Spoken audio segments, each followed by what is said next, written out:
Ya'ni o'quvchilardan savol ketdi. Yana quyidagi 3 ta misol, ya'ni bir noma'lum tenglamalardan 3 ta 85, 86, 87-misollarni ko'rib chiqamiz. Birinchi qiladigan ishimiz ya'ni bo'ladi, kasr ko'rinishga o'tkazib olishimiz kerak bo'ladi. Bizlardan ko'k rangda yozaylik. 9 108 taqsim 75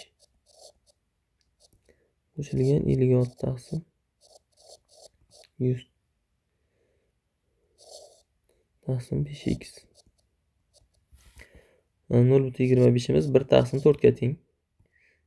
Kasrni to'g'ridan to'g'ri bo'lib bo'lmaydi, 6 taqsim 5 deb yozib olamiz. Ayrilgan 4 taqsim 25.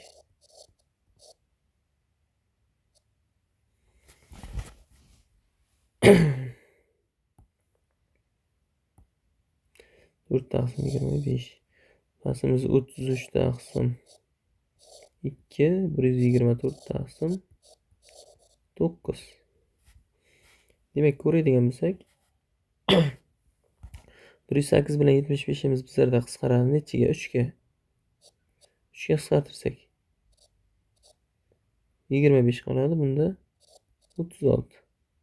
Buni 2 ga 4 ga qisqartirsak bunda 14. Pastdan yozamiz birdan. 9 ko'paygan 36 taqsim 25 qo'shilgan 4 ga qisqartiradigan bo'lsak 14 taqsim 25 bo'ladi. Mahrajimiz 5x turibdi. 4 bilan bunimiz 6, 2 ga qisqartiramiz 3, 2. 3 taqsim 10 ko'paytsak 2 kere 5. 4 taqsim 25. Pasimiz 33 taqsim 2 minusdan 124 taqsim 9. Demak, 10 bilan 25 ga umumiy mahraj 50 bo'ladi. Bunga 2 tadan, bunga 5 tadan. Bunga 18 bo'ladi umumiy mahraj, bunga 2 tadan, bunga 9 tadan. Va pastdan ishlaydigan bo'lsak, 20 mahrajlar bir xil. 36 ga 24 50, 50 ga 25 ga bo'lsak 9 18 bo'ladi.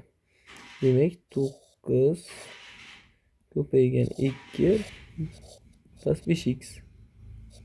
Teng. Bu yoq bo'ladigan bo'lsa, tepa 5 kere 15 ayrilgan 8. Mahraj 50.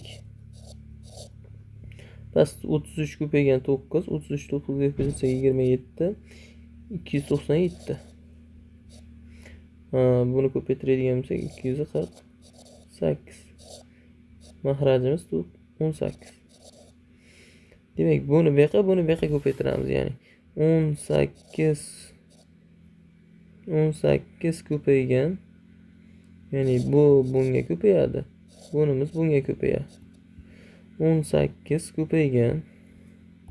Pastroqdan yozaylik.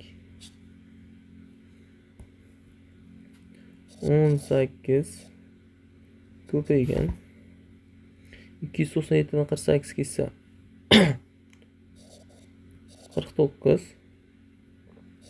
taqsim 18 teng 15 dan 8 ketsa 7 taqsim 50 ko'paygan 5 x ga. 5 bilan 50 ketadi, 10 qoladi. 18 bilan 18 ketadi, 7 bilan bu ketadi, 7 qoladi. X teng 7 ko'paygan 10 ga. X teng 70 ga. Javobimiz bizlarda to'g'ri bo'ldi.